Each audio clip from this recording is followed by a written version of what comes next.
Selamat pagi, Shalom, jemaat yang kekasih, selamat datang, selamat beribadah. Dan bagi Bapak Ibu yang baru pertama kali beribadah di Gereja Orel dan berkerinduan untuk dilayani, dapat mendaftarkan diri di ruang konsistori setelah ibadah selesai. Kita masuk pada panggilan beribadah. Sidang jemaat Tuhan, hari ini bersama dengan seluruh orang percaya, kita memasuki tahun gerejawi, penghayatan tentang kesengsaraan Tuhan Yesus Kristus yang akan kita jalani selama 7 hari minggu ke depan. Dan kebaktian hari ini adalah minggu kedua peringatan kesengsaraan Tuhan Yesus Kristus. Firman Tuhan berkata, "Kasihanilah aku ya Tuhan, lihatlah sengsaraku, disebabkan oleh orang-orang yang membenci aku. Ya Engkau yang mengangkat aku dari pintu gerbang maut. Dengarlah Tuhan seruan yang kusampaikan, kasihanilah aku dan jawablah aku." Mazmur 9 ayat 14 dan Mazmur 27 ayat 7. Saya undang jemaat, marilah kita berdiri, kita muliakan ibadah ini dengan nyanyian jemaat dari NKB 3 ayat 1 sampai 3, terpujilah Allah. Begitu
dan Roh Kudus, ibadah ini ditabiskan.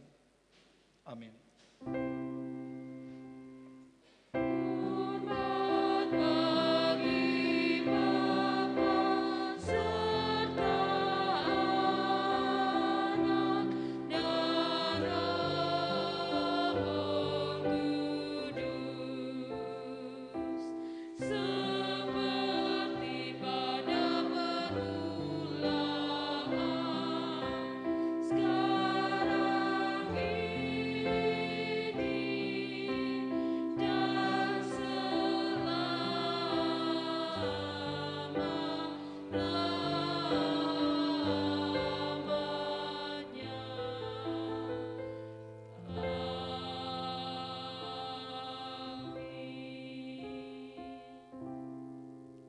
Kasih karunia dan damai sejahtera dari Allah Bapa kita dan dari Yesus Kristus Tuhan kita dalam persekutuan dengan Roh Kudus menyertai saudara-saudara. Amin. Amin, amin, amin.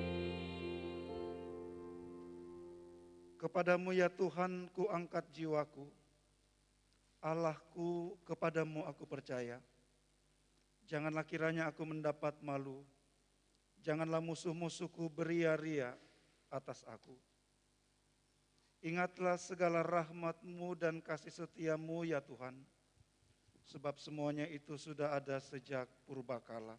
Mazmur 25 ayat 1-2 dan ayat 6 sebagai nats pembimbing di kebaktian Minggu Sengsara Yesus Kristus yang kedua pada saat ini. Jemaat kembali memuji Tuhan dengan menyanyikan NKB nomor 73, Kasih Tuhan ku lembut.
Pengakuan dosa dan pemberitaan anugerah kita akan lakukan dalam bentuk nyanyian. Marilah kita mengaku dosa dengan menyanyikan dari Kidung Jemaat 170 ayat 1 dan 3, Kepala yang berdarah.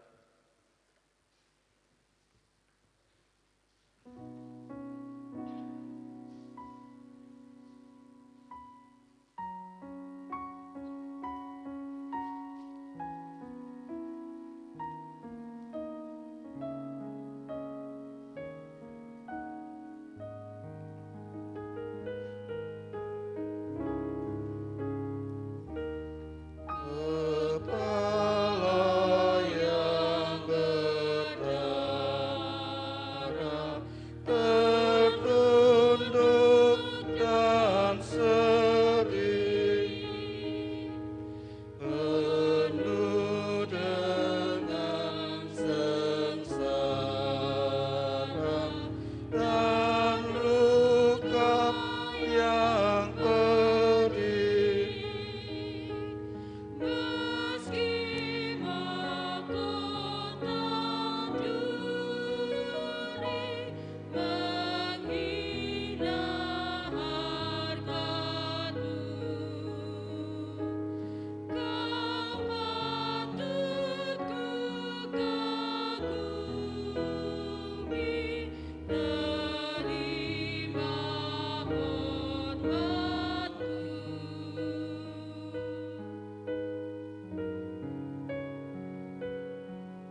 Jemaat sebagai pelayan Yesus Kristus, saya memberitakan bahwa pengampunan dosa berlaku kepada setiap orang yang sambil memandang salib mengaku dosanya di hadapan Allah.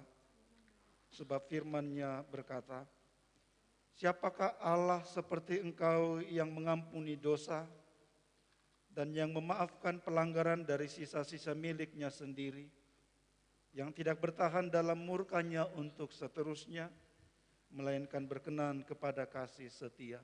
Mika pasal 7 ayat 16. Saudara-saudara, sebagai orang-orang yang telah diampuni dosanya, saya jemput berdiri. Mari sekarang dengarkan penghayatan sengsara Yesus sebagaimana tertulis dalam kitab Injil Matius pasal 17 ayat 22 dan 23. Matius pasal 17 ayat 22 dan 23.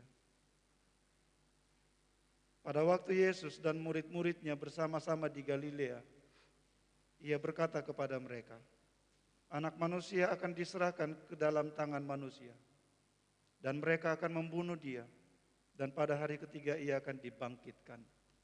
Maka hati murid-muridnya itu pun sedih sekali. Saudara-saudara, semikian jauh bagian Alkitab yang menjadi dasar bagi kita untuk menghayati sengsara Yesus Kristus di minggunya yang kedua ini. Mari sambil itu kita menyanyikan nyanyian NKB nomor 125, Ku dengar panggilan Yesus. Untuk nyanyian ini kita berbagi, ayat 1 dinyanyikan semua laki-laki, bagian refrain kita menyanyi bersama. Tolong kantor ya. Dimulai laki-laki.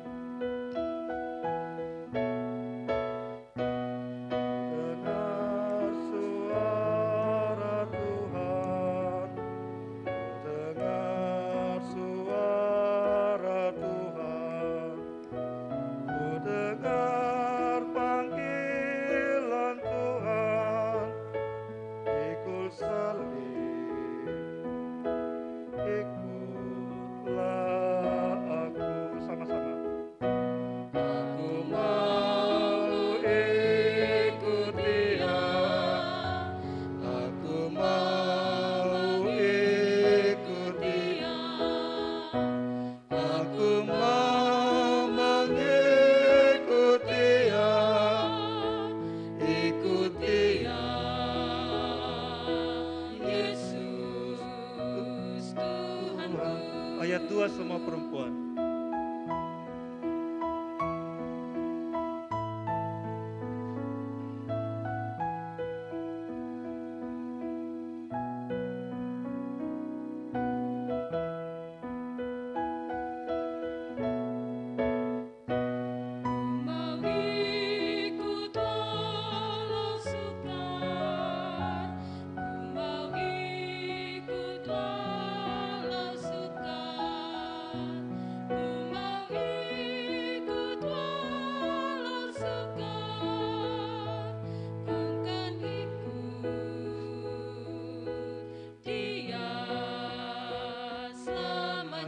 Sama-sama.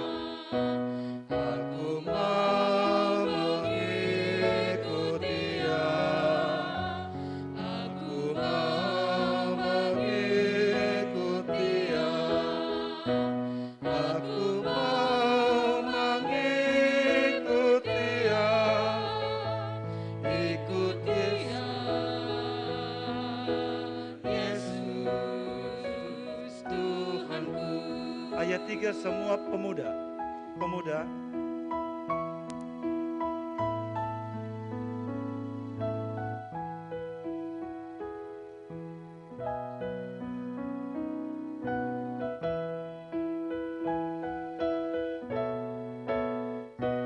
Meski jalanku mendaki, meski jalanku mendaki, meski jalanku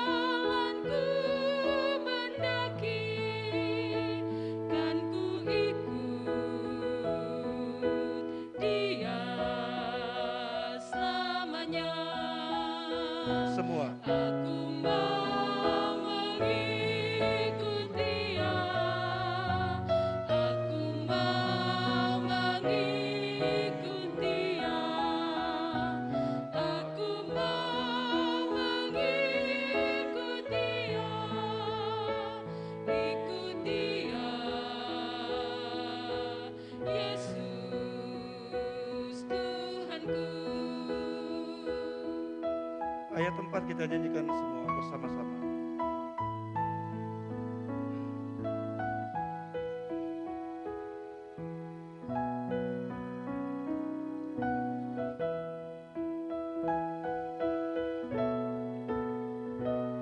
Dilimpahkannya anugerah, dilimpahkannya anugerah, dilimpahkannya anugerah, dan ku ikut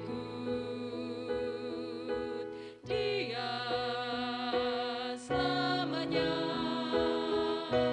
Aku mau mengikut Dia, aku mau mengikut Dia, aku mau mengikut Dia, ikut Dia, Yesus Tuhanku. Saudara-saudara disilakan duduk kembali.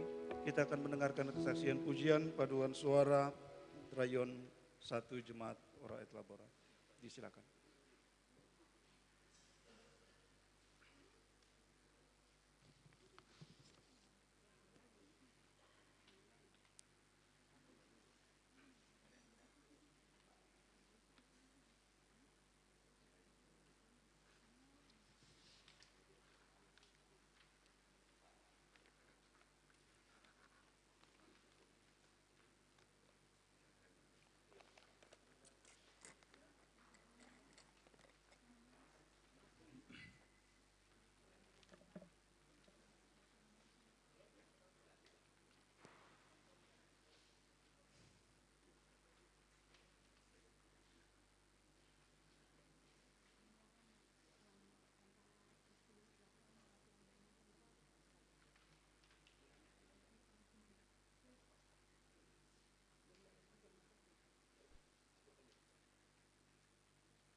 Kita akan masuk dalam dua pembacaan Alkitab.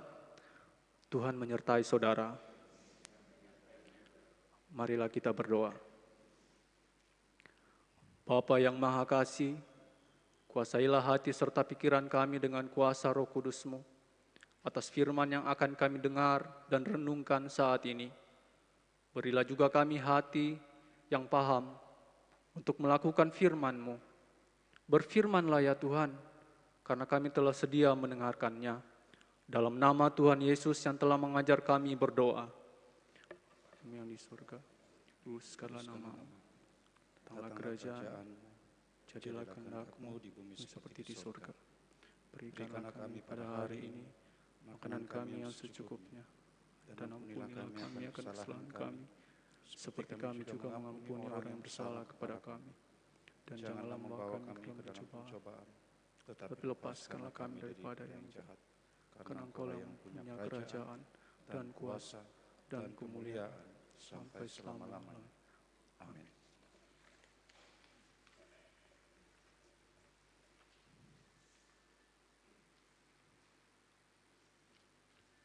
Saudara-saudara jemaat yang kekasih, saudara-saudara yang mengikuti jam kebaktian ini di rumah masing-masing, bagian Alkitab yang menjadi dasar pemberitaan di minggu kedua sengsara Yesus Kristus terambil dari kitab Ibrani pasal 10.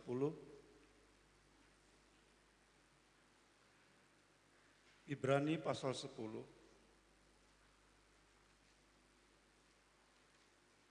Pada ayat yang pertama sampai dengan ayatnya yang ke-18. Ibrani pasal 10 ayat 1 sampai dengan ayat yang ke-18. Firman Tuhan tertulis demikian.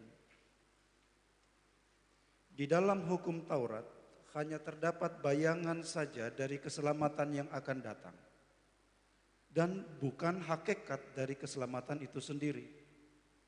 Karena itu dengan korban yang sama yang setiap tahun terus-menerus dipersembahkan, hukum Taurat tidak mungkin menyempurnakan mereka yang datang mengambil bagian di dalamnya.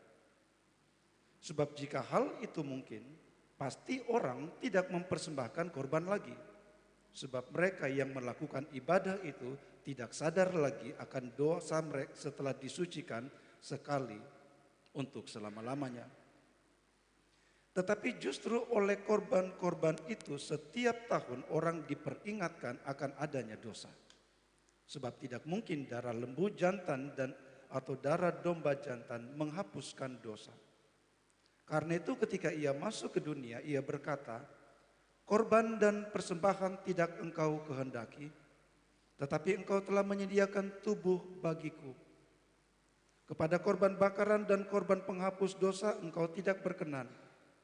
Lalu aku berkata, sungguh aku datang, dalam gulungan kitab ada tertulis tentang aku, untuk melakukan kehendak-Mu ya Allahku. Di atas ia berkata, korban dan persembahan, korban bakaran dan korban penghapus dosa tidak engkau kehendaki dan engkau tidak berkenan kepadanya, meskipun dipersembahkan menurut hukum Taurat. Dan kemudian katanya, sungguh aku datang untuk melakukan kehendak-Mu. Yang pertama ia hapuskan supaya menegakkan yang kedua. Dan karena kehendaknya inilah kita telah dikuduskan satu kali untuk selama-lamanya oleh persembahan tubuh Yesus Kristus. Selanjutnya setiap imam melakukan tiap-tiap hari pelayanannya dan berulang-ulang mempersembahkan korban yang sama sekali tidak dapat menghapuskan dosa. Tetapi ia setelah mempersembahkan hanya satu korban saja karena dosa, ia duduk untuk selama-lamanya di sebelah kanan Allah. Dan sekarang ia hanya menantikan saatnya di mana musuh-musuhnya akan dijadikan tumpuan kakinya. Sebab oleh satu korban saja ia telah menyempurnakan untuk selama-lamanya mereka yang ia kuduskan. Dan tentang hal itu Roh Kudus juga memberi kesaksian kepada kita. Sebab setelah ia berfirman, inilah perjanjian yang akan kuadakan dengan mereka. Sesudah waktu itu ia berfirman pula, Aku akan menaruh hukumku ke dalam hati mereka dan menuliskannya dalam akal budi mereka. Dan aku tidak lagi mengingat dosa-dosa dan kesalahan mereka. Jadi apabila untuk semuanya itu ada pengampunan, tidak perlu lagi dipersembahkan korban karena dosa. Saudara-saudara, demikian jauh firman Tuhan. Kata Yesus Kristus, yang berbahagia ialah setiap kita yang setia mendengarkan firman-Nya dan yang memelihara dalam hidup tiap-tiap hari. Haleluya. Haleluya, haleluya, haleluya.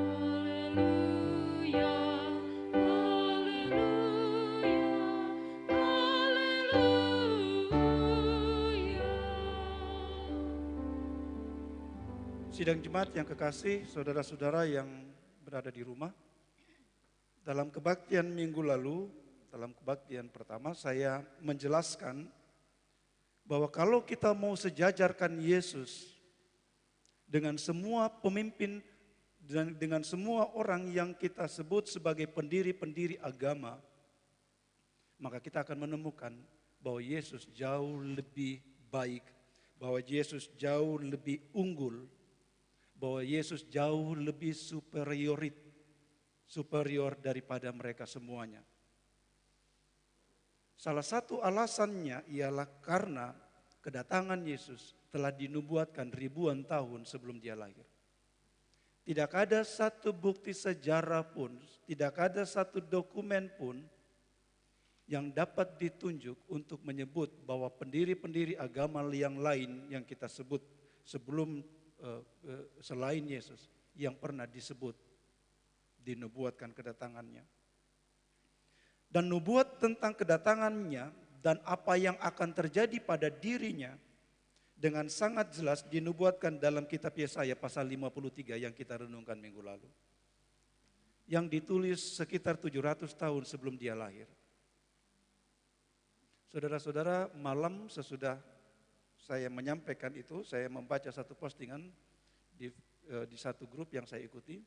Ketika mereka memposting seorang perempuan Yahudi yang menjadi Kristen, ada satu komentar di sana dia katakan, pasal 53 kitab Yesaya itu dilarang dibaca dalam masyarakat Yahudi. Saya tidak tahu kebenarannya, tetapi ini bisa dimengerti karena Yesaya pasal 53 itu sangat-sangat detail menjelaskan tentang apa yang kemudian terjadi pada Yesus. Tidak ada orang di dalam sejarah yang begitu tepat menggambarkan apa yang disebut Yesaya dalam pasal 53. Nah, saudara-saudara, sekarang Alkitab kembali hendak menunjukkan kepada kita keunggulan Yesus. Apa yang membuat Yesus jauh lebih baik dari segala yang dapat kita sebut sebagai perbandingannya. Apa yang membuat Yesus jauh lebih unggul, jauh lebih baik dari semua yang saudara-saudara mau sejajarkan dengan dia.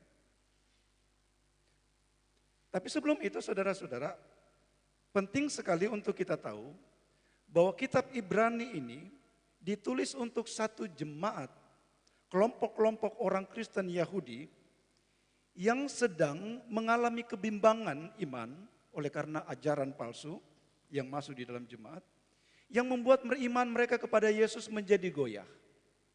Mereka bimbang. Sehingga mereka sedang berpikir untuk meninggalkan iman Kristen mereka. Kenapa? Karena pengajar-pengajar palsu ini, pengajar-pengajar sesat ini datang mengajarkan bahwa agama Yahudi, Yudaisme itu jauh lebih baik dari Yesus. Semua sistem-sistem ibadah Yahudi perjanjian lama itu jauh lebih baik dari Yesus. Sehingga mereka tergoda untuk kembali ke agama mereka semula. Kesan itu kita temukan dalam pasal 10 ayat 38. Di sana penulis katakan begini. Orangku yang benar akan hidup oleh iman, tetapi apabila ia mengundurkan diri, maka aku tidak akan berkenan kepadanya. Dan juga ada satu bagian dalam pasal 6 ayat 4 sampai 6 di sana penulis katakan, sebab mereka yang pernah diterangi hatinya, yang pernah mengecap karunia sorgawi, dan yang pernah mendapat bagian dalam Roh Kudus, dan yang mengecap firman yang baik dari Allah dan karunia-karunia dunia yang akan datang, namun yang murtad lagi tidak mungkin dibaharui sekali lagi sedemikian sehingga mereka bertobat, sebab mereka telah menyalibkan lagi anak Allah bagi diri mereka dan menghinakannya di muka umum. Jadi dalam kitab Ibrani ini menghadapi anggota-anggota jemaat yang sedang bimbang dan kemudian sedang berpikir untuk kembali ke agama semula, dengan keras menulis kitab Ibrani menegur mereka.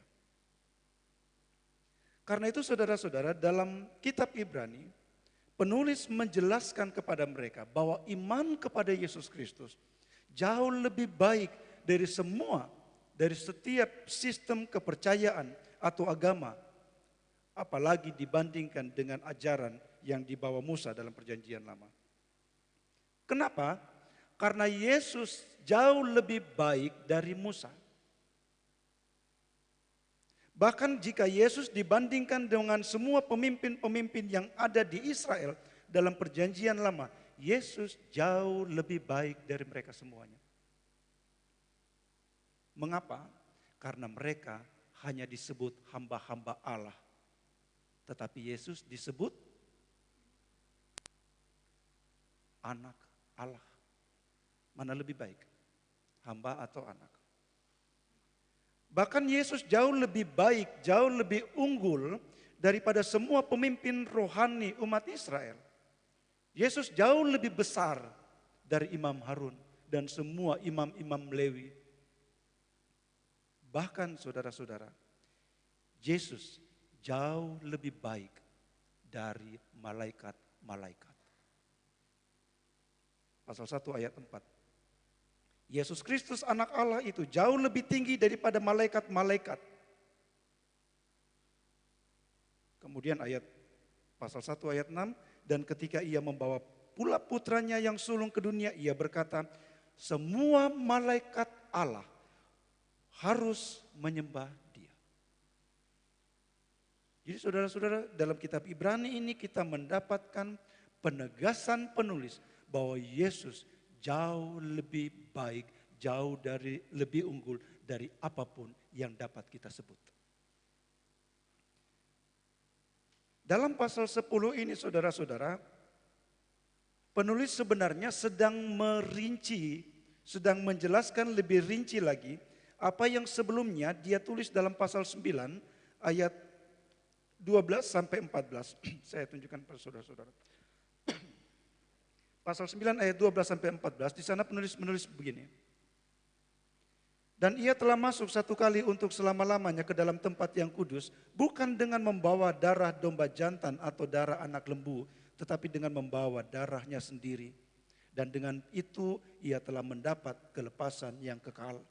Sebab jika anak domba jantan dan darah lembu jantan dan percikan abu lembu muda menguduskan mereka yang najis, sehingga mereka disucikan secara lahiriah, betapa lebihnya darah Kristus yang oleh roh yang kekal telah mempersembahkan dirinya sendiri kepada Allah sebagai persembahan yang tidak bercacat, akan menyucikan hati nurani kita dari perbuatan-perbuatan yang sia-sia supaya kita dapat beribadah kepada Allah yang hidup. Dalam pasal 10 ini penulis sedang menjelaskan kepada kita bahwa darah Yesus jauh lebih baik dari darah semua hewan-hewan yang dikorbankan dalam ibadah-ibadah Yahudi Israel. Darah Yesus jauh lebih baik dari semua darah hewan korban dalam perjanjian lama. Kenapa? Karena menurut penulis korban hewan-hewan korban itu tidak dapat mengampuni manusia. Binatang-binatang itu tidak punya kuasa untuk mengampuni dosa manusia. Kalau begitu apa pentingnya? Mereka hanya pengingat. Korban-korban ini hanya mengingatkan kita, mengingatkan umat akan dosa-dosa mereka. Makanya dikatakan dalam ayat 1, hewan-hewan korban itu hanya bayangan saja, hanya gambaran saja dari keselamatan yang akan datang dan bukan hakikat dari keselamatan itu sendiri. Dia hanya bayang-bayang. Kenapa? Karena Allah sedang mempersiapkan satu korban ke depan. Jadi dengan sistem ini Allah sedang menunjukkan kepada Israel bahwa kalian hanya bisa dapat datang kepada saya kalau ada darah. Oke, kalau begitu saya bawa darah. Ini hanya gambaran dari satu darah yang sesungguhnya yang saya sedang persiapkan. Jadi dengan sistem ini Allah sedang menunjukkan kepada umat bahwa kalian tidak bisa datang kepada saya. Satu-satunya cara kalian bisa datang kepada saya itu hanya saya yang tentukan. Dan saya akan tetapkan, saya akan tentukan waktunya nanti. Satu waktu cara ini akan digenapi. Kenapa darah? Pasal 9 ayat 22 di sana dikatakan tanpa penumpahan darah tidak ada pengampunan. Tanpa penumpahan darah tidak ada pengampunan. Di dalam ayat 4 di sana penulis menegaskan bahwa hewan-hewan korban tidak dapat mengampuni dosa sebab tidak mungkin darah lembu jantan atau darah domba jantan menghapuskan dosa. Korban-korban itu sekali lagi saudara-saudara tidak dapat mengampuni dosa-dosa kita. Kenapa? Karena mereka korban-korban itu hewan. Apa hubungannya kita dengan hewan? Apa salahnya mereka? Tanda kutip. Mereka tidak tahu apa-apa tentang dosa kita. Jadi saudara-saudara dalam sistem ibadah Israel, setiap tahun mereka mesti membawa domba dan kemudian disembelih oleh imam. Kemudian darah domba itu sedikit diambil di dalam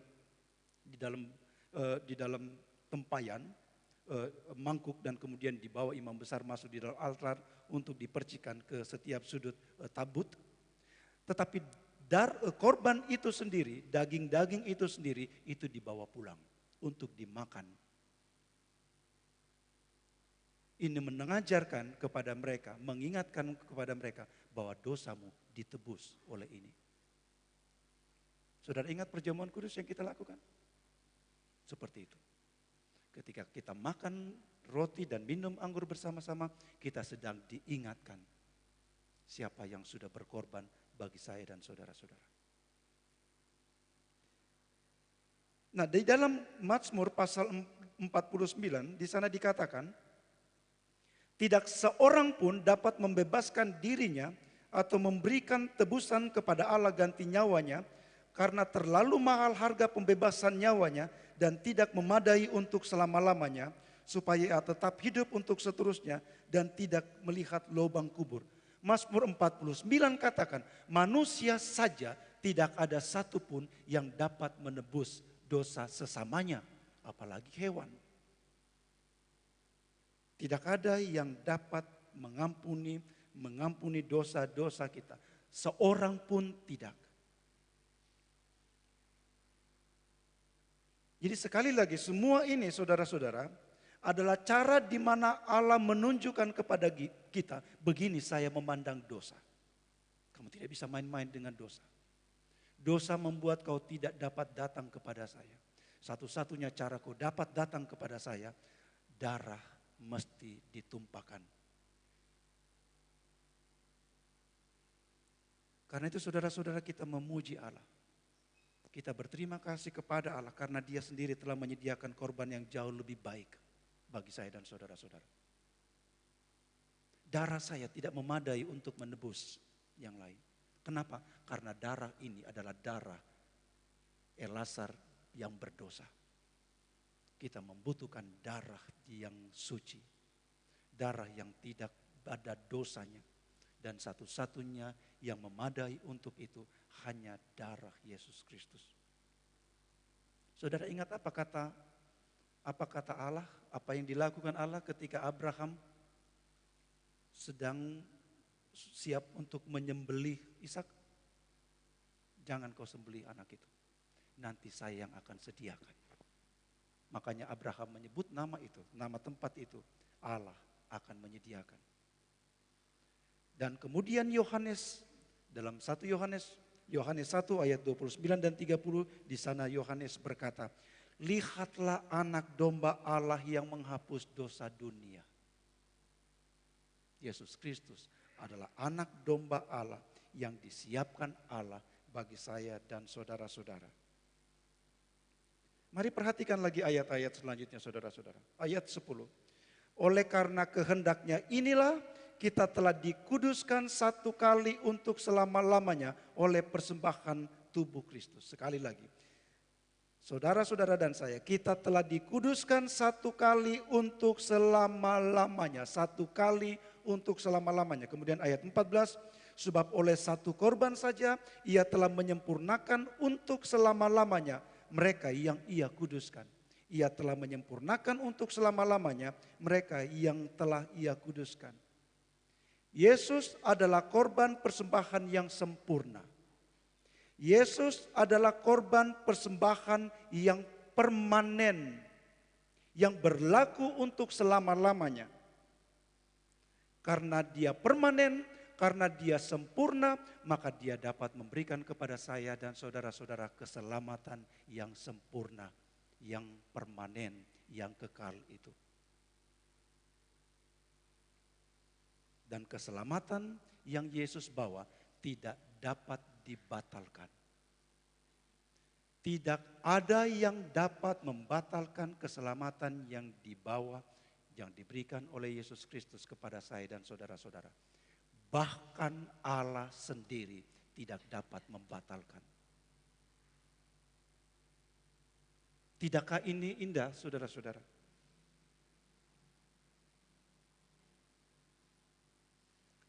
Kalau begitu, apalagi yang membuat saudara-saudara bimbang dengan iman saudara-saudara kepada Yesus Kristus? Apa yang mampu orang bilang tentang Yesus Kristus kepada saudara-saudara yang dapat menggoyahkan iman saudara-saudara? Kalau hanya Dia yang dapat memberikan keselamatan yang sempurna kepada saya dan saudara-saudara. Keselamatan saudara-saudara tidak ditentukan oleh persembahan-persembahan saudara-saudara. Makanya beberapa minggu yang lalu saya katakan, ibadah kita ini kita tidak mengikuti sistem ibadah bait suci. Tidak ada imam-imam sekarang. Saya bukan imam saudara-saudara. Saya bukan pengantara saudara-saudara. Saudara dapat datang sekarang kepada Allah sendiri. Saudara bisa berdoa kepada Dia sendiri. Bahkan saudara bisa berdoa untuk orang lain.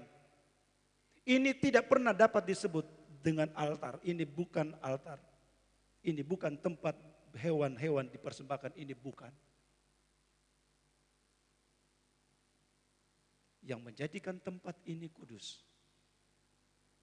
Yang menjadikan tempat ini kudus ialah karena saudara-saudara semua yang datang di tempat ini. Karena saudara-saudara telah dikuduskan untuk selama-lamanya. Amin. Karena saudara-saudaralah tempat ini kudus. Karena saudara-saudaralah rumah-rumah saudara-saudara kudus. Karena saudara-saudaralah tempat-tempat kerja saudara-saudara kudus. Karena saudara-saudara telah dikuduskan oleh Allah. Bukan karena kita pantas, bukan karena kita kudus, bukan karena saya sanggup kudus, tidak. Saya dikuduskan oleh darah. Bahkan kita tidak diselamatkan oleh buku ini. Kita diselamatkan oleh darah Yesus Kristus. Tidak ada yang dapat membatalkannya Bapak Ibu. Kecuali saudara-saudara melepaskannya. Baru terlepas. Saya ingin bersaksi sedikit, mohon izin mungkin ada di antara saudara-saudara. Tapi bagi saya ini penting untuk dibagikan. Beberapa waktu yang lalu saya memakamkan, jemaat kami memakamkan seorang anggota jemaat yang sebelumnya Kristen. Dan kemudian ada informasi bahwa kemudian dia menikah agama lain. Tapi kemudian informasi dari istrinya mengatakan bahwa Pak Pendeta, saya mendengarkan kabar bahwa almarhum sempat dibaptis kembali. Sudah dibaptis kembali. Berdasarkan Ibrani pasal 8 tadi, saya memahami begini. Mungkin dia tidak pernah pergi gereja. Mungkin dia tipe orang-orang Kristen kebanyakan yang tidak pernah peduli dengan imannya. Tetapi ketika dia diperhadapkan dengan iman yang berbeda, kemudian dia tahu sekali, ini bukan tempatku. Dia tahu sekali ada bagian di dalam dirinya yang kemudian mengatakan ini bukan tempatku. Kemudian dia memberi dirinya untuk dibaptis. Tapi ini bukan baptis ulang, ini baptis. Ini baptis baru. Kenapa? Karena dia pernah meninggalkan. Jadi ini bukan tipe baptis ulang. Kalau saya pergi ke gereja lain dibaptis itu disebut baptis ulang. Tetapi kalau saya dari kepercayaan lain, walaupun saya sebelumnya Kristen, ini disebut baptis. Apa yang sedang saya bicarakan, saudara-saudara? Saya sedang bicarakan kuasa kepemilikan Allah atas saudara-saudara melalui baptisan kudus. Kita sedang berbicara tentang kuasa kepemilikan Allah atas kita yang kita terima melalui baptisan kudus. Karena sejak itu kita menjadi milik Allah. Saudara dapat pergi kemana saja saudara-saudara mau pergi sesudah saudara-saudara menerima baptisan. Tetapi itu tidak akan pernah membatalkan. Tidak akan pernah membatalkan bahwa saudara-saudara milik Allah. Sekali lagi, kecuali saudara-saudara melepaskannya. Ingat, sekarang kita dikuduskan. Untuk apa selanjutnya? Saudara-saudara ingat, setiap benda-benda dalam bait Allah itu kalau mau dipakai itu mesti dipercik dengan darah. Dia mesti dikuduskan. Jadi saya berharap saudara-saudara tangkap. Jadi kalau Alkitab katakan kita dikuduskan, itu bukan berarti kau sekarang masuk surga. Bukan itu utamanya. Kita dikuduskan supaya sesudah itu sekarang kita dapat dipakai oleh Allah di dunia ini. Kita dapat sekarang dipakai oleh Allah untuk mengerjakan kehendaknya di tiap-tiap hari kita. Saudara sekarang dapat melayani Dia. Tidak usah jadi pendeta, tidak usah jadi penatua, tidak usah jadi diaken. Saudara dapat melayani Dia di tempat-tempat kerja saudara-saudara. Saudara dapat menjadi pelayan-pelayannya sebagai pegawai negeri sipil, sebagai abdi negara TNI dan Polri. Saudara dapat menjadi pelayan-pelayannya sebagai istri, sebagai suami, sebagai apapun. Sepanjang saudara-saudara mengerjakannya bagi kemuliaan nama Tuhan. Saudara-saudara, Allah mau memakai saya dan saudara-saudara menjadi alatnya di dunia ini bagi kemuliaannya. Kiranya firman Tuhan ini meneguhkan iman saudara-saudara. Supaya sambil kita berjalan menuju salib, mengikuti jejak Yesus di sengsaranya ini, kita memeriksa diri kita. Membaharui komitmen kita mengikut Dia. Bagian mana dalam hidup saya yang menghalangi saya untuk berjalan setia di hadapannya. Berjalanlah, pikulah salibmu masing-masing. Dan berjalanlah bersama Dia. Tuhan Yesus menolong kita. Amin.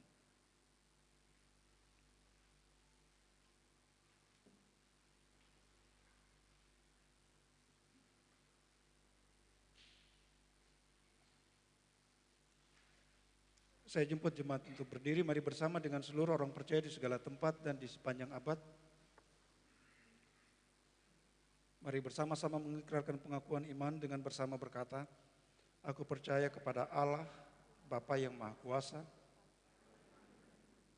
pada Yesus Kristus, anaknya yang tunggal Tuhan kita, dikandung dari para Roh Kudus, lahir dari darah Maria, yang menderita di bawah pemerintahan Pontius Pilatus, disalibkan, mati dan dikuburkan, turun ke dalam kerajaan maut. Pada hari yang ketiga, bangkit pula dari antara orang mati, naik ke sorga, duduk di sebelah kanan Allah, Bapa yang Maha Kuasa, dan yang akan datang dari sana untuk menghakimi orang yang hidup dan yang mati. Aku percaya kepada Roh Kudus, gereja yang kudus dan am, persekutuan orang kudus, pengampunan dosa, kebangkitan daging, dan hidup yang kekal. Jemaat silakan duduk, kita akan mendengarkan kesaksian pujian duet rayon 1, silakan.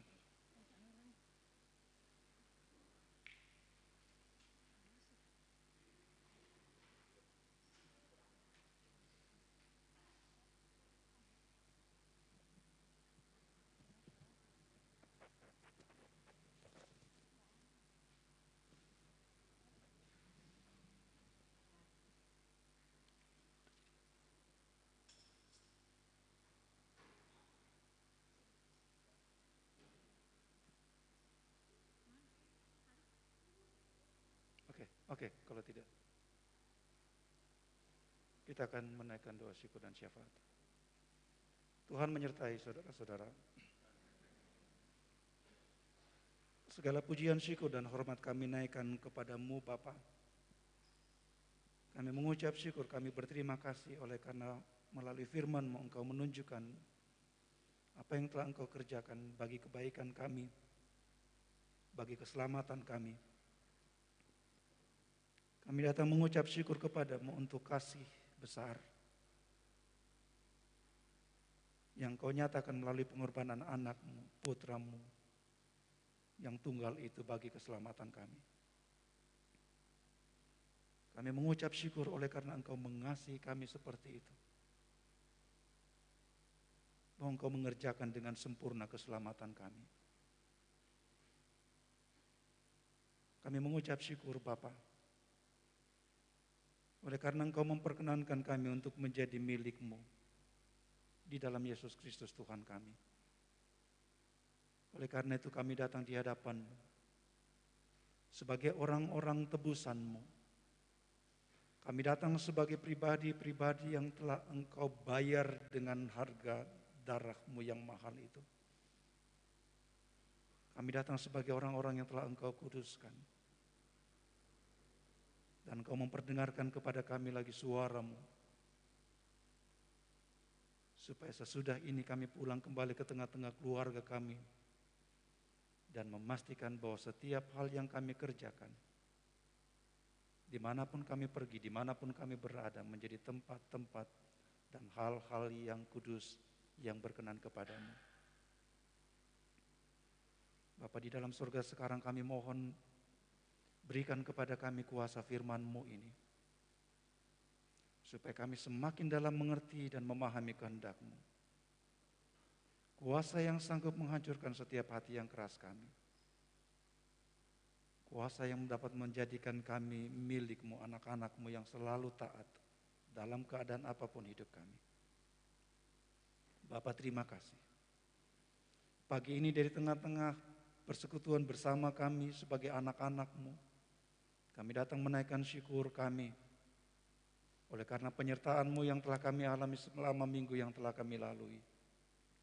Kami mengucap syukur Bapa, penyertaan-Mu selalu sempurna kami alami. Engkau menyertai kami saat meninggalkan rumah tangga kami menuju tempat-tempat kerja kami, tempat-tempat kami mengabdi, berjerih payah. Dan Engkau bawa pulang kami kembali ke dalam rumah kami dengan sejahtera. Benar Tuhan, dalam minggu ini kami pun mengalami hal-hal dan masalah-masalah yang berat dan sulit. Tapi kami bersuka oleh karena kami tahu kami adalah anak. Dan bahwa Bapa kami tidak akan pernah meninggalkan kami. Karena itu Bapa, kami datang mohon lagi di hadapan-Mu. Supaya ketika kami hendak melanjutkan minggu baru dalam hidup kami ini, sertai lagi kami seperti janji-Mu. Bawa kami Bapa, bawa masuk kami ke tengah-tengah keluarga dan rumah tangga kami lagi. Bawa pergi kami ke tempat-tempat kerja pengabdian, tempat kami berjerih payah tiap-tiap hari. Supaya tempat-tempat itu menjadi tempat di mana kami memberikan segala yang terbaik yang kami dapat lakukan demi kemuliaan nama-Mu. Kami pergi sebagai utusan-utusan-Mu. Karena itu kami datang berdoa menyerahkan semua anak-anak-Mu dalam persekutuan jemaat-Mu di tempat ini. Dalam setiap tanggung jawab kerja mereka, pengabdian mereka. Kami berdoa dalam segala jerih payah tiap-tiap hari mereka. Tempat di mana mereka menggantungkan kebutuhan-kebutuhan hidup mereka. Kami datang memohon kepadamu, berkati anak-anak-Mu Bapa. Berkati sertai mereka. Dan buatlah apa yang mereka dapatkan peroleh sebagai hasil-hasil kerja mereka pantas untuk mereka nikmati dengan penuh syukur di hadapan-Mu. Kami berdoa supaya Engkau memakai semua anak-anak-Mu ini Bapa, menjadi saksi tentang keselamatan yang Engkau sediakan bagi kami, bagi dunia ini. Kami mohon kepadamu penyertaan, supaya dimanapun kami pergi, nama-Mu dimuliakan. Bapa di dalam surga, kami datang mengucap syukur dan berterima kasih kepada-Mu. Oleh karena tidak henti-hentinya Engkau menunjukkan kepada kami kebaikan dan kasih-Mu. Pada hari ini secara khusus Engkau nyatakan melalui 1 tahun usia yang Engkau karuniakan dalam kehidupan saudara-saudara kekasih kami yang berulang tahun di antara dalam minggu yang telah kami lalui dan hari ini. Secara khusus kami datang mengucap syukur bersama kekasih kami, saudara Hotsen Ucok, Pergaulan Panjaitan, yang Kau tambahkan 1 tahun usia pada hari ini. Kami tahu Engkau sumber dari berkat ini, dan kami tahu selalu ada maksud-Mu dan kehendak-Mu dalam setiap tahun-tahun yang Kau berikan dalam hidup kami, yaitu supaya kami menggunakannya untuk mengikut Engkau dengan setia. Karena itu berkati saudara kekasih kami, bersama dengan semua saudara-saudara dalam jemaat-Mu yang tidak kami sebut satu persatu. Supaya dalam tahun-tahun usia baru yang Kau sediakan dan berikan kepada mereka, mereka mempersiapkan seluruh hidup mereka menjadi korban persembahan yang berbau harum di hadapan-Mu Bapa. Kami juga datang berdoa di tengah-tengah pergumulan kami sebagai jemaat-Mu, yang datang membawa di hadapan-Mu saudara-saudara kekasih kami, anak-anak-Mu yang sedang dalam pergumulan kelemahan tubuh dan sakit penyakit. Baik mereka yang sedang menjalani perawatan di rumah masing-masing, bahkan mereka yang sedang menjalani opname di rumah-rumah sakit. Kami datang berdoa kepada-Mu memohon supaya Engkau menyertai semua saudara-saudara kekasih kami. Secara khusus kami datang menyebut di hadapan-Mu Bapak Andarias Scarlett Ubro. Juga kami menyebut Ibu Rosnia Sigalingging di Medan yang sedang dalam masa-masa isolasi oleh karena virus 19 COVID-19 ini Bapak. Kami juga datang berdoa menyerahkan semua anak-anak-Mu, saudara-saudara kekasih kami yang juga sedang dalam pergumulan melawan virus COVID-19 ini. Kami berdoa bagi mereka dan mohon kepada-Mu, Engkau akan terus menjagai mereka dan meneguhkan mereka. Kami juga datang berdoa menyerahkan Bapak Rudi yang sedang dalam perawatan di Makassar. Engkau juga akan menyertai seluruh pengobatan-pengobatan dan tindakan medis yang diterima untuk mendatangkan pemulihan dan kesembuhan bagi saudara-saudara kekasih kami. Juga kami berdoa menyebutkan, membawa di hadapan-Mu semua kekasih-kekasih kami. Mereka yang tidak kami sebut satu persatu Bapa. Orang tua kami dalam usia lanjut mereka. Mereka yang telah Engkau sertai dan mereka telah memberikan hidup mereka untuk melayani Engkau di masa-masa kuat mereka. Sekarang mereka terbaling remah. Kami mengucap syukur beberapa di antara mereka masih dapat menghadiri persekutuan-persekutuan dan aktif dalam kegiatan-kegiatan jemaat-Mu. Beberapa saudara-saudara kekasih kami, orang tua kami terbaring. Tapi kami percaya Engkau tidak pernah berubah. Engkau yang sama, Engkau juga yang akan terus menyertai mereka dalam menghadapi kelemahan tubuh dan sakit penyakit mereka. Bapa di dalam surga, kami juga datang berdoa secara khusus pada pagi hari ini, menyerahkan saudara-saudara kekasih kami, anak-anak pemuda jemaat-Mu yang pada hari ini akan memberi diri mereka dalam pelantikan panitia perayaan Paskah jemaat-Mu di tahun 2021 ini. Kiranya Engkau berkenan memberkati semua anak-anak muda jemaat-Mu ini, supaya mereka dapat memberi diri mereka mempersiapkan segala sesuatu yang berhubungan dengan perayaan Paskah jemaat-Mu. Kami juga berdoa menyerahkan semua pelayan-pelayan jemaat-Mu.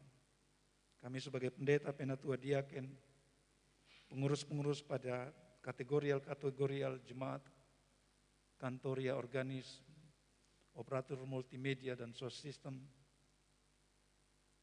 tata usaha koster. Kami berdoa bagi mereka, bahkan bersama dengan seluruh jemaat-Mu Bapa. Mereka yang terus mendukung pelayanan-pelayanan jemaat-Mu. Baik mereka yang namanya disebut dan bahkan yang tidak dapat kami sebut. Mereka yang datang membawa diri mereka, mendukung pelayanan dengan penuh sukacita. Kiranya Engkau terus memberkati mereka dan rumah tangga mereka. Panitia-panitia yang bekerja dalam lingkup jemaat-Mu, BP3J, kiranya Engkau terus menyertai saudara-saudara kekasih kami. Supaya melalui mereka, kami menyaksikan bagaimana Engkau memperkaya jemaat-Mu ini dengan semua karunia-karunia yang ada di dalamnya. Bapa, terima kasih. Kami datang berdoa kepadamu, menyerahkan semua anak-anak kami. Mereka yang masih dalam pertumbuhan, mereka yang dalam pendidikan, mereka yang memikul tanggung jawab pekerjaan. Mereka yang bersama-sama kami, bahkan mereka yang terpisah jauh dari kami. Kami selalu memohon kepadamu, pelihara mereka Bapa. Naungi mereka dengan kasih setiamu, sama seperti Engkau memeliharakan kami. Kami juga datang berdoa menyerahkan kekasih-kekasih kami, anak-anak-Mu. Mereka yang dalam ikatan pernikahan dengan pasangan yang tidak seiman. Kami berdoa bagi mereka dan memohon supaya Engkau terus menyertai mereka. Supaya rumah tangga mereka menjadi tempat mereka bersaksi kasih-Mu. Supaya melalui kasih yang mereka tunjukkan di dalam rumah tangga mereka, nama-Mu ya Tuhan dipermuliakan. Kami datang berdoa, menyerahkan seluruh pelayanan jemaat-Mu yang akan berlangsung sepanjang minggu baru ke depan ini Bapa. Pelihara kami, sertai kami, buatlah semua kami kerjakan demi hormat dan kemuliaan bagi nama-Mu. Ini doa syukur kami Bapa, yang kami naikkan di dalam satu nama yang penuh kuasa, nama Yesus Tuhan dan Juru Selamat kami. Amin.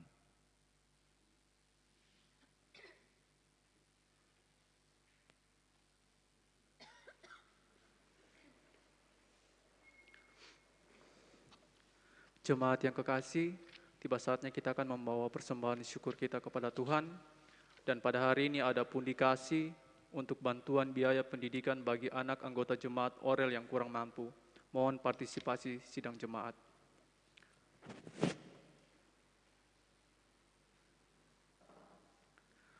Sebelum kita membawa persembahan syukur kepada Tuhan, marilah kita berdoa. Bapa yang Maha Kasih, kami mengucap syukur kepadamu karena Kristus telah mengorbankan hidupnya agar kami beroleh hidup dengan berkelimpahan. Sebab itu, berilah roh-Mu yang kudus selalu mengajar kami serta menggerakkan hati dan tangan kami untuk mengorbankan seluruh hidup kami kepadamu. Terimalah apa yang kami persembahkan kepadamu dalam kebaktian ini sebagai bagian dari hidup kami. Sucikanlah kiranya dan berkatilah supaya berguna bagi pembangunan persekutuan dan kesaksian serta pelayanan kami sidang jemaat-Mu di sini dan di mana-mana. Amin. Sambil pundi persembahan dijalankan, kita menyanyi dari NKB 199 ayat 1 sampai 3, sudahkah yang terbaik kuberikan.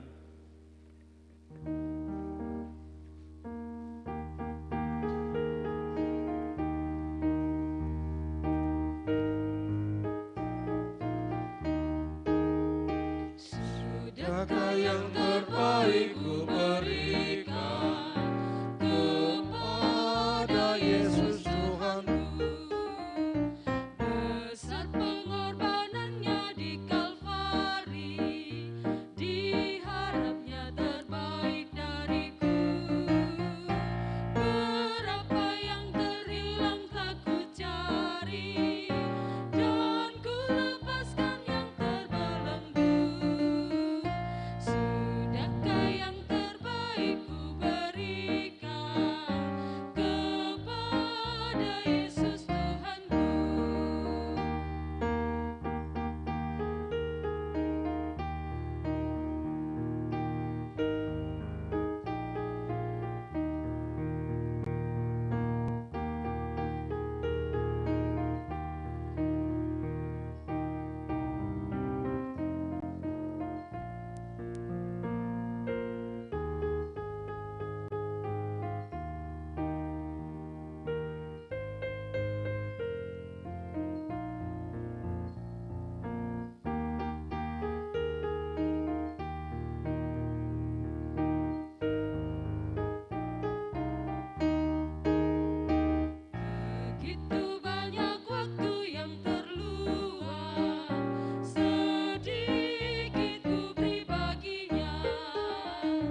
Salam, kita akan menyaksikan pelantikan. Untuk itu saya akan bacakan surat keputusan. Surat keputusan Badan Pekerja Majelis Jemaat Oret Labora Kendari nomor 01/Romawi 2.4/A.2 tahun 2021 tentang penetapan panitia pelaksana Hari Raya Paskah Jemaat Oret Labora Kendari tahun 2021. Badan Pekerja Majelis Jemaat Oret Labora Kendari menimbang dan seterusnya, mengingat dan seterusnya, memperhatikan keputusan hasil rapat kerja 1 Majelis Jemaat Oret Labora Kendari hari Sabtu tanggal 13 Februari tahun 2021 memutuskan menetapkan: pertama, menetapkan panitia pelaksana Hari Raya Gerejawi pelayanan kategorial Pemuda Gap Sutra Jemaat Oret Labora Kendari untuk melaksanakan ibadah Kamis Putih, Jumat Agung dan Paskah Jemaat Oret Labora Kendari tahun 2021. Kedua, dalam melaksanakan tugas dan tanggung jawab senantiasa berkoordinasi dengan Badan Pekerja Majelis Jemaat Orel. Ketiga, panitia pelaksana menyampaikan laporan hasil pelaksanaan kegiatan pada BPM Jemaat Orel Kendari. Keempat, surat keputusan ini berlaku sejak tanggal ditetapkan dan apabila terdapat kekeliruan dalam penetapannya akan diadakan perbaikan sebagaimana mestinya. Ditetapkan di Kendari pada tanggal 19 September tahun 2021. Badan Pekerja Majelis Jemaat Oret Labora Kendari, Ketua Pendeta Noviana B. Pangginan MD.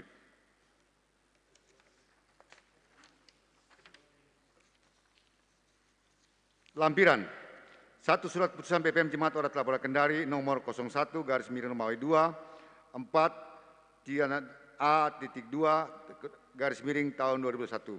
Tanggal 19 Februari tahun 2001. Susunan panitia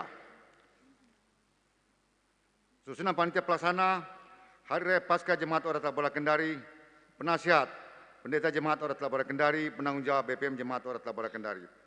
Panitia inti, Ketua Ward Dianto Tiboyong untuk ke depan. Sekretaris Yoci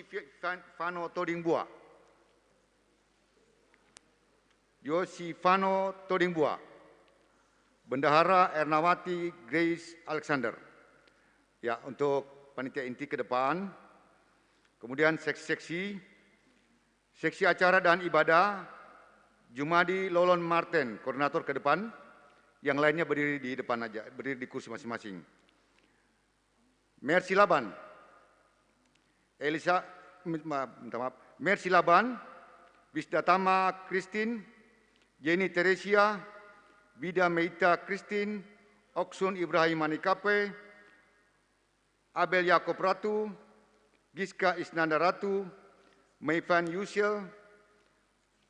Berikutnya seksi dekorasi,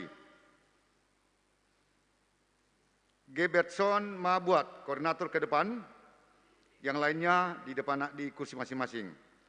Agrisia Rongkaloe, Elisha Kodo, Evelyn Rumondang Angelica, Teresia Gian, Fiorella Berliani Sianto, Ana Merselianti, 8 Ana Mersiliani. Seksi Usaha dan Dana, Yehezkiel Milenio Han, koordinator ke depan. Masing-masing koordinator rayon 1, 2, 3, dan 4, dan 5. Yang ketujuh, Jordan, Sofian Ferdian Tandiarang, Kristi Mailani Soring, Kevin Aran Latana, Fardianus Malute, Gabriela Frediva Rengga, Aprilia Ningsi Damantora, Levita Lomban, Seta Nofri Hasyanti, Hefni Marcela. Seksi konsumsi, Agnes Putri Afni, koordinator ke depan. Yang lainnya berdiri di tempat.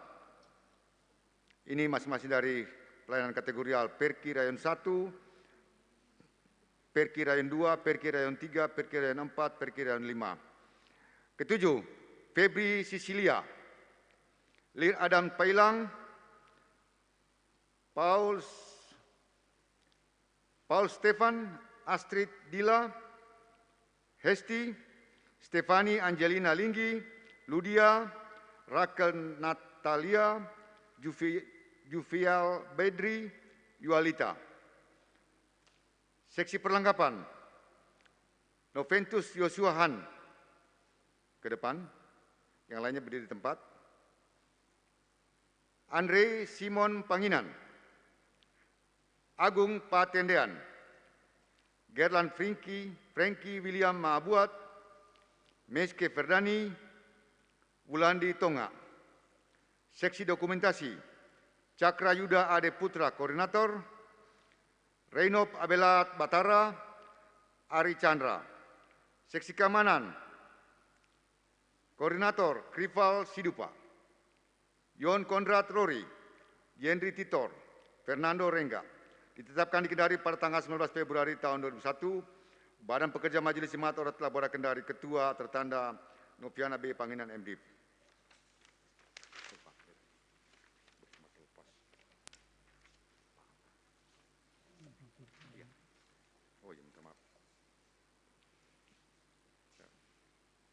Ya, saudara-saudara yang kekasih, atas nama Badan Pekerja Majelis Jemaat Rakyat Labora, saya melantik saudara-saudara dalam jabatan dalam kepanitiaan Paskah Jemaat Rakyat Labora tahun 2021 dalam nama Bapa dan Anak dan Roh Kudus. Kiranya Tuhan Yesus menolong saudara-saudara. Terima kasih. Silakan kembali. Silakan.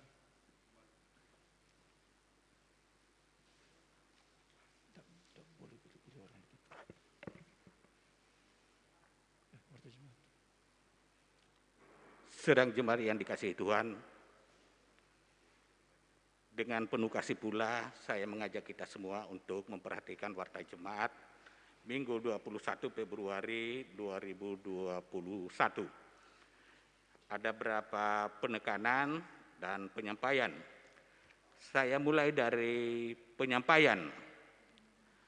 Amplop syukur hari ulang tahun Semar, GEP Sultra, telah tersedia di depan. Bagi ibu bapak yang belum mengambil, silakan diambil di depan gereja ini. Selanjutnya, Romawi 3, kebaktian pemberkatan nikah. Pada hari Selasa tanggal 23 Februari 2021, ada pemberkatan nikah antara Saudara Febrianto dengan Lu Juni Supriyantini, AMD, akan dilaksanakan di Gereja Orel. Pelayan Pendeta FN Bonde MPS, didampingi dari Majelis Rayon 1. Selanjutnya, info dari BPM Jemaat Orel. Yang pertama, niat nikah. 1. Saudara Melki Andri Septianto SPD dengan Yulinda Oktarini Buntu Sau AMKG akan dilaksanakan pada hari Rabu tanggal 3 Maret 2021. Pengembalaan dilaksanakan pada hari Jumat tanggal 26 Februari dan Sabtu 27 Februari 2001 jam 17 di Konsistori Pelayan Pendeta Elasar Bonde STH. Yang kedua, Saudara Yopi Rizky Ananta Saputra SAK dengan Cita Pradita Roni akan dilaksanakan pada hari Kamis 4 Maret 2021, pelayan Pendeta Noviana B. Panginan MDIP. Yang ketiga, Saudara Riki Rendi dengan Hazel Krishnamurti Bonde. Waktunya akan disampaikan kemudian. Yang keempat, Saudara Yoyo Padandi dengan Sri Eka Sari. Waktunya akan disampaikan kemudian. Penyampaian berikutnya, pada hari Minggu 7 Maret 2021 akan dilaksanakan baptisan dewasa Saudari Sri Eka Sari, pengembalaan tanggal 22 sampai dengan 24 Februari 2021 jam 17, tempat di konsistori pelayan Pendeta Elasar N. Bonde STH.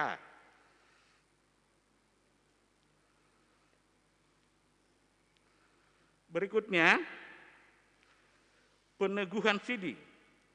Pada hari Minggu 7 Maret 2001 akan dilaksanakan peneguhan sidi Saudara Yoyo Padandi. Pengembalaan tanggal 22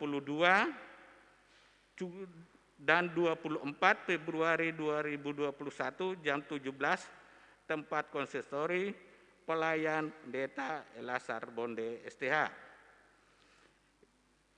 Info katekisasi. Hari ini, Minggu 21 Februari 2021, akan dilaksanakan pertemuan dengan calon sidi baru bersama dengan orang tua sesudah ibadah kedua jam 10 ini. Dimohon kepada peserta membawa buku catatan dan atas perhatiannya diucapkan terima kasih. Selanjutnya disampaikan kepada Ibu Bapak lansia bahwa setiap hari Sabtu dilaksanakan ibadah pada pukul 8, dilanjutkan dengan latihan angklung dan kor. Yang terakhir,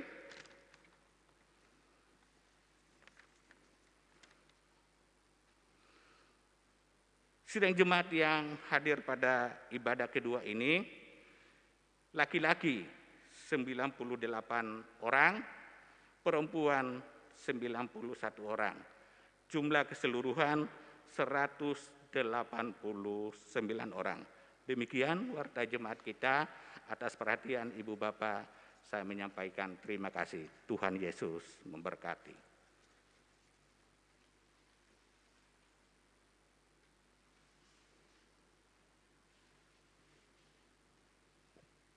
Jemaat saya jemput berdiri.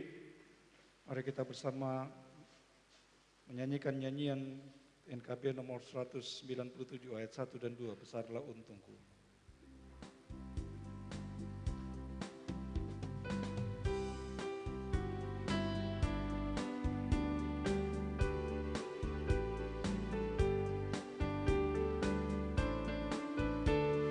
Besarlah untungku jika Yesus milikku, bersuka jiwaku karena damai yang penuh.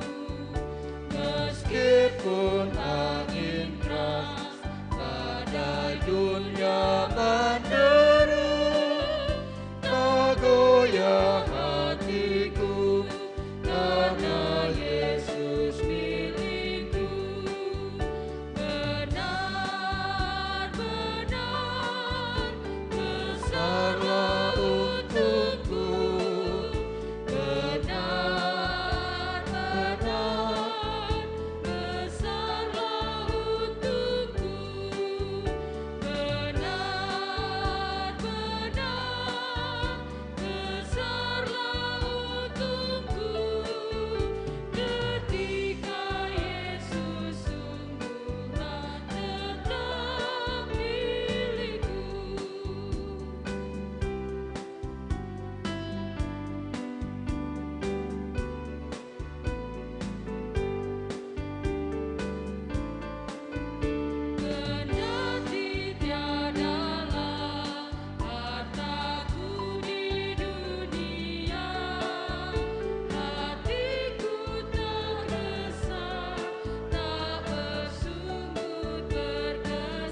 Jemaat yang kekasih, arahkanlah hatimu kepada Tuhan dan pulanglah bersama berkat-Nya. Tuhan memberkati engkau dan melindungi engkau. Tuhan menyinari engkau dengan wajah-Nya dan memberi engkau kasih karunia. Tuhan menghadapkan wajah-Nya kepadamu dan memberi engkau damai sejahtera. Amin.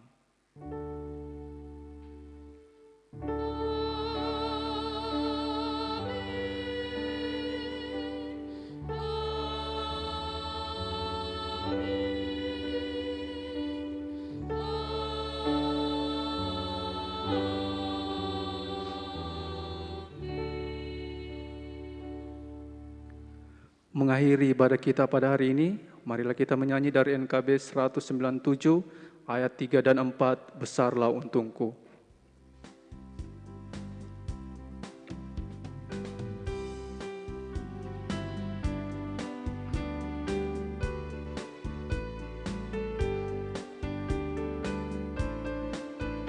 Meski tumpuanku pada Yesus Tuhanku, tidaklah aku jauh dari susah dan geluh.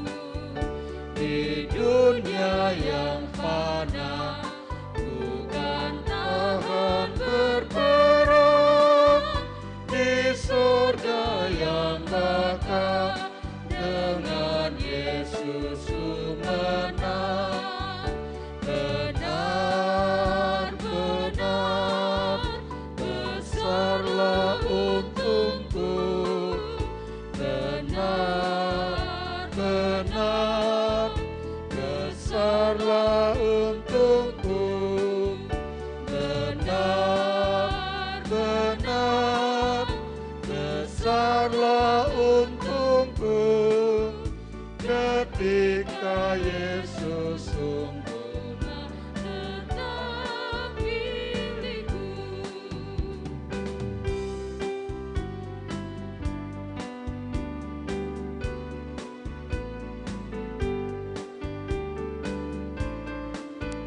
Sekarang hidupku sungguh mulia benar, di dalam kasih-Nya ku selalu bergema. Janji-Nya ku dengar, karena Yesus milikku. Ku sambut datang-Mu dalam rumah Bapa-Ku. benar-benar besarlah untungku. Benar-benar besarlah untungku. Benar-benar besarlah untukku. Ketika Yesus sungguhlah tetap milikku.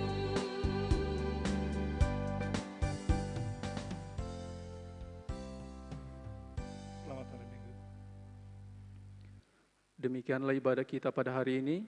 Pendeta dan seluruh majelis yang bertugas mengucapkan selamat hari Minggu, Tuhan Yesus memberkati. Selamat hari Minggu.